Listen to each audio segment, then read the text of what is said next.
There's a number of things that we can do.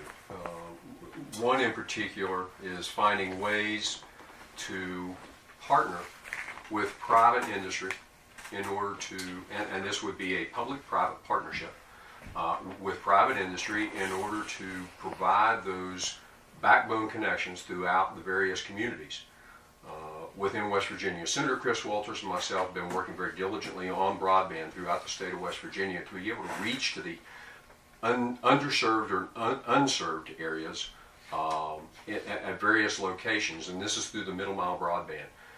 What that does is that provides the interconnectivity to the local service providers in order to enhance those services.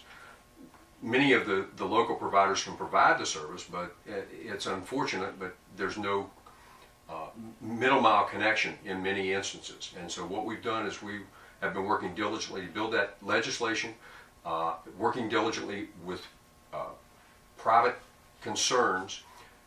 There's some discussions that I'm having come out of other regions of the country, particularly out of Virginia and out of North Carolina, that I'm investigating right now and working with private, and I'm not in a position to be able to talk about that specifically, but if we're able to make this work, there's existing infrastructure that we can piggyback on the side of and be able to provide to each home internet connectivity that would marvel or would rank with that broadband range that the FCC is now saying that we need to meet.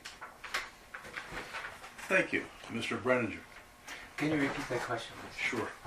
High-speed internet could provide hundreds of stay-at-home job opportunities in remote locations of West Virginia, such as Pocahontas County. Yeah. In just as remote Highland and Bath counties, Virginia, the average citizen gets internet connections 10 or 20 times as fast as those here in Pocahontas County.